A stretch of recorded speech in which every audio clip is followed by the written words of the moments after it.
nós estamos reunidos em função da nossa mediunidade.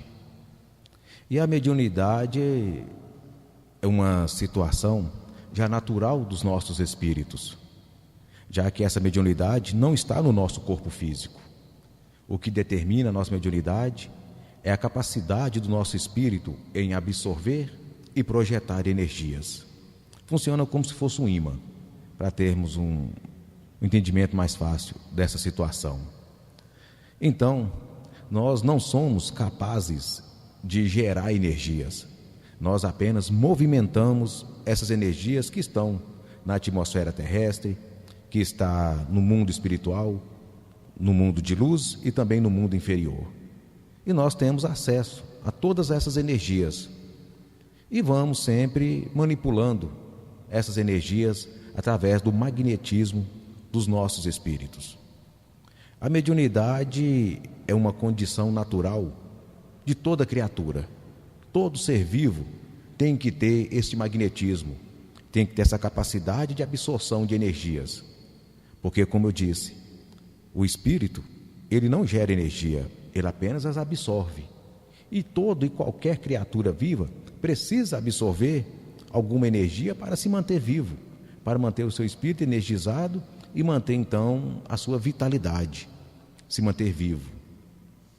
Aí é que começa um dos nossos grandes dilemas. Que energia absorver? Como eu faço para absorver energias? Primeiramente, por se tratar de uma condição natural do espírito, ele absorve as energias que estão mais próximas, aquelas que estão mais acessíveis. Essas são absorvidas. Além de estar acessíveis, existe também o nosso padrão vibratório, a nossa consciência, o nosso estado emocional, o nosso estado de equilíbrio, é que vai determinar quais as energias que temos mais afinidade e que será mais fácil para os nossos plexos e chakras trabalharem e absorvê-las. Mas, infelizmente, nós estamos em um mundo de natureza negativa. Então, o que predomina para nós são as energias de natureza inferior. Energias que geralmente são geradas e manipuladas com sentimento de tristeza, inveja, ciúme, incompreensão, ganância, maldade. Aí tem outros fatores que ainda podem piorar, que é a ira, o ódio, o sentimento de vingança, a traição, a desonestidade. É o que está mais acessível para nós. A doutrina Luz Universal já nos favorece quanto ao tipo de energia que nós estaremos trabalhando com ela, porque os nossos plexos e chakras estarão sendo preparados e adaptados para novas energias, para forças superiores. Como eu disse, todo ser vivo tem mediunidade. Então, qualquer pessoa que queira desenvolver esse seu magnetismo, ela não precisa ser convidada para trabalhar e servir a Deus Pai Todo-Poderoso, não. Qualquer pessoa que desejar estar em contato, se envolver, se interagir com espíritos de luz, é possível. Basta querer desenvolver essa mediunidade, já que o magnetismo está ali, o magnetismo existe. O que a espiritualidade maior, junto com as técnicas que nos é passada no desenvolvimento, esse magnetismo pode ser desenvolvido, trabalhado. E a pessoa já vai ter também o conhecimento e entender que existe mundos superiores de qual podemos absorver essas energias. Então, essa pessoa, o médium, desenvolve a sua mediunidade, prepara os seus plexos e chakras e começa então a absorver energias dos planos superiores, energias de espíritos superiores. E essa energia então passa a fazer parte da sua composição espiritual. Então, o que ele vai manipular e metabolizar em seu espírito, em seu organismo, em seu sistema nervoso, são essas energias. Então, quando houver necessidade de fazer uma projeção dessas energias, é a energia que ele tem. Ele vai ter uma energia positiva, uma energia capaz de curar, para projetar para outras pessoas que não têm esta mesma capacidade, para tanto para o encarnado quanto para o desencarnado. E assim, além dele estar abastecido com essas energias que já vai, primeiramente, é claro, lhe causar um certo conforto, um certo bem-estar, ele vai estar prestando então a sua caridade, vai estar moldando e melhorando, lapidando a sua própria natureza.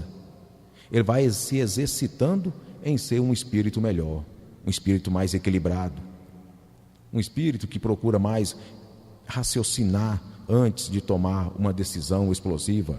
Ele se torna mais centrado e equilibrado. Resumindo esta parte, e tudo o que nós fazemos é em prol da caridade. Como disse no início, qualquer pessoa que quiser desenvolver a sua mediunidade, é possível, basta querer. Se desejar, pode nos procurar. Sempre no domingo, na parte da manhã, vai ter uma palestra como essa que está tendo agora, e a partir daí será feita a classificação de sua mediunidade, já que a nossa doutrina tem por objetivo a cura desobsessiva. Essa é a nossa principal função, promover a cura desobsessiva, o que é de fato, efetivamente, a cura do espírito. Qualquer benefício que venha ocorrer no corpo físico é consequência dos resultados da cura promovida no espírito, já que nós sabemos que tudo que se refere à nossa vida física, que se refere a nós hoje, parte primeiramente do mundo espiritual. Tanto as nossas conquistas, as nossas falhas, dificuldades, dores, angústias, preocupações, receios, tudo parte primeiramente do mundo espiritual. Até as nossas doenças, que às vezes afetam e castigam o corpo físico. Muitas vezes a doença não é no corpo físico, está no espírito. A medicina, a ciência, ela trata aquilo que é do físico. Se o corpo físico adoece, nós temos a ciência e os médicos terrenos para que assim o cure. Mas se está no espiritual, não adianta curar o corpo físico. O espiritual vai persistir na causa, na raiz do problema. Isso é cura desobsessiva. E para isso nós precisamos de duas faculdades mediúnicas. Precisamos do doutrinador e do médium de incorporação, para que se possa promover então a cura desobsessiva. Nós não trabalhamos com vidência, com adivinhações do futuro, não fazemos previsões. O que nós fazemos é um trabalho técnico de manipulação direta de energias. Se o paciente é um espírito sofredor, ele será curado e não expulso. Ele não será tratado como algo, como um ser, uma entidade inferior. Podemos chamá-lo de espírito de natureza negativa, porque talvez ele esteja vivendo em um mundo de natureza negativa, inferior, envolvido em miasmas negativos. Então nós damos a ele o nome de sofredor, mas não quer dizer que ele seja um tolo, não quer dizer que ele não tenha inteligência. Não devemos nunca subestimar um espírito que nós chamamos como nosso irmão sofredor. Muitas outras culturas, espíritas, religiosas, chamam de encosto, de enxu, de encardido, de assombração, mas para nós é um filho de Deus, que está em uma condição que não lhe dê nenhum privilégio, que o coloque na condição de sofredor, mas a inteligência da entidade, a inteligência individualizada, continua com ele. E eles são até mais bem preparados do que nós, que estamos encarnados, porque nós temos as nossas limitações. Nós não temos o total conhecimento daquilo que a nossa natureza já nos preparou. E ele vai adquirindo isso com o passar dos anos, com o passar dos séculos. E nós temos um tempo limitado para adquirirmos novas experiências, novos conhecimentos e estarmos práticos naquilo que nos propomos a fazer. Mas, enfim, quer desenvolver? Venham, são todos convidados. Para o início do desenvolvimento, será feita a classificação de sua mediunidade. Só dando sequência naquilo que já havíamos explicando. Você será um médium de incorporação ou um médium doutrinador. Muitas pessoas encontram alguma dificuldade em dar início ao seu desenvolvimento. Chega no teste da classificação da mediunidade, então, pela sua natureza, pelo seu histórico, pela sua personalidade, ele então é classificado como médium de incorporação.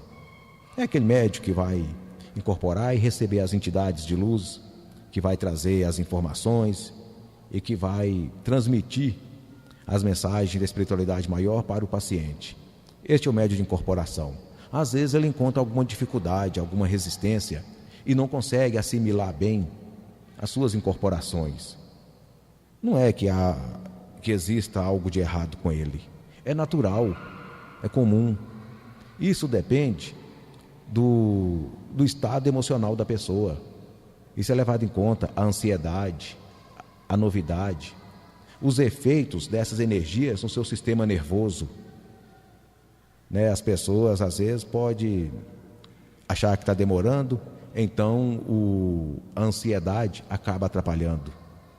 Mas se ele foi classificado como médium de incorporação, ele pode iniciar perfeitamente o seu desenvolvimento como doutrinador. Fazendo isso, ele conhece as energias, conhece as regras da espiritualidade maior para os nossos trabalhos, ele se envolve com essas energias em seu plexo, tudo se torna para ele mais fácil, porque ele passa a fazer parte do sistema, ele está inserido nessas energias. E quando mais tarde, dentro de um tempo que não é determinado, pode ser uma questão de mês, 1 ano, 2 anos, 5 anos, não sei, cada um é cada um, cada caso é específico e nenhum caso é igual ao outro. Ele pode voltar e reiniciar o seu trabalho de incorporação, mas o mais importante de tudo isso, independente da faculdade mediúnica, é o contato que você está tendo com espíritos de luz, com espíritos evoluídos. É a energia que você vai estar manipulando e mantendo energizado em seu espírito. É os benefícios que você vai estar colhendo para você mesmo. E o mais importante, é a oportunidade que você está tendo de prestar a sua caridade. É a oportunidade que você tem de estar conquistando ali os seus bônus espirituais. E, é claro, fazendo amigos do outro lado. E sem contar que o principal beneficiado de todos esses processos é o médium que manipula essas energias, pois ele vai estar saindo de uma condição de estar manipulando energias comuns, energias que em sua grande maioria têm afinidade inferior. Então, aos poucos, tenho certeza, vocês estarão se tornando cada vez mais pessoas melhores. Esse é o processo evolutório, é assim que funciona. E as oportunidades é dada igualmente para todos, sem distinção. É claro que uns aproveitam mais essas oportunidades, aproveitam melhor as suas oportunidades, enquanto outros deixam que essas oportunidades passem diante da sua vida. Os trabalhos espirituais são sempre voltados de maneira técnica. Tudo que nós fazemos tem uma razão do porquê é feito. Por mais simplório que pareça ser o ritual, o que é levado em conta e analisado é o efeito deste trabalho nos planos espirituais. Um exemplo, nós temos um trabalho que é chamado de alinhamento dos chakras. O alinhamento de chakras não quer dizer que está pegando todos os seus chakras e o plexo e colocando em um único segmento. Não é esse alinhamento que se trata. Chama-se alinhamento, mas não quer dizer que está colocando um em fila, um atrás do outro.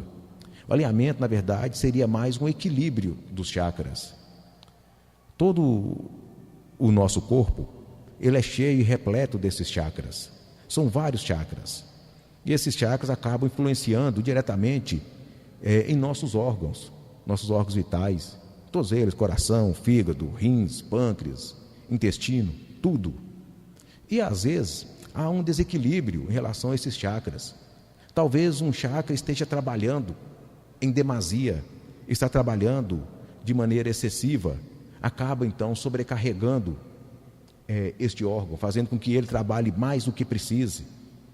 E, por outro lado, talvez pode ter um chakra que esteja trabalhando de maneira reduzida, não está trabalhando e movimentando o suficiente para manter um determinado órgão trabalhando em equilíbrio, sendo totalmente eficaz, está trabalhando de maneira que não seja o suficiente.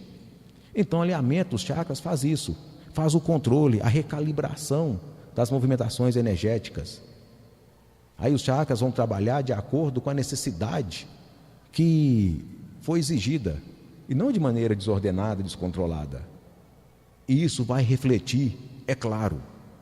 Você equilibra o espírito passa a manipular e trabalhar esses chakras de maneira ordenada, todo o sistema físico da pessoa passa a funcionar de maneira equilibrada, funciona melhor. E é claro, vai refletir positivamente na vida daquela pessoa. Então a pessoa vai se sentir melhor, vai sentir um bem-estar. Então tudo fica mais fácil. Esse é o efeito de um trabalho espiritual. Um dos efeitos positivos. E voltando sempre naquela questão, cada um faz as suas oportunidades. A doutrina oferece toda condição para que o espírito evolua, já que nós somos uma doutrina, não somos uma religião. Nós não temos dogmas e nem rituais complexos para nos classificar como religião. Somos uma doutrina porque a espiritualidade nos ensina, nos prepara para o entendimento do mundo espiritual. A doutrina é um ensinamento. E nós aprendemos, juntamente com a espiritualidade maior, que sem trabalho, que sem produtividade, não existe nada. Só boa intenção não vale a pena. Aliás, não é que vale a pena, só boa intenção não resulta em nada, não se cria nada com boa intenção, com boa vontade. A obra, ela é erguida, é com trabalho, é com produtividade. E se você produz, você vale por aquilo que você está produzindo. Eu vou sentar, eu tenho uma boa intenção de ajudar as pessoas. Tá, você pode ter as melhores intenções do mundo, mas se não tiver ação, a sua intenção não valeu nada. É através da caridade é que nós vamos crescendo. E a doutrina, querendo ou não, acaba nos impondo esta condição de nos avaliarmos e procurarmos entender quem realmente nós somos. Porque a doutrina sempre nos cobra e nos aplica o que nós chamamos de conduta doutrinária, o que nós chamamos de conduta moral. E tudo isso vem nos favorecer como pessoas, como espíritos, como pessoas de bem no mundo espiritual. Estamos buscando então a nossa evolução espiritual. E a conduta moral, a que se refere? É a nossa postura, as nossas atitudes na sociedade. É quando nós nos tornamos exemplos positivos para outras pessoas. Eu digo isso não que nós devemos agir como santos perante a nossa sociedade encarnada, porque na verdade estamos longe disso. Mas nós devemos procurar sermos melhores perante as outras pessoas. Nós temos que ser o reflexo daquilo que nós representamos. Nós somos médios, trabalhamos com espíritos evoluídos, representamos mentores que estão nos mais altos níveis da evolução espiritual. Representamos esses seres já iluminados. Então nós devíamos ter pelo menos a decência de procurar não ser tão errantes conforme éramos antes. Mas eu não sou tão errante assim não, eu tenho uma vida correta. Ótimo, maravilha. Para quem tem uma vida correta, então ele pode melhorar um pouco, melhorar ainda mais a sua postura. E aquele que tem as suas falhas, não é que ninguém precisa apontar para ninguém as suas falhas. Você mesmo pode identificar as suas falhas. Você sabe onde você está errando, onde moralmente você está atrasando o seu espírito. Se é para ser referência de alguma coisa, se é para ser referência de alguém, que seja uma referência positiva, que seja uma referência nobre, útil. É muito melhor, porque é terrível você ser apontado por alguém como uma referência ruim,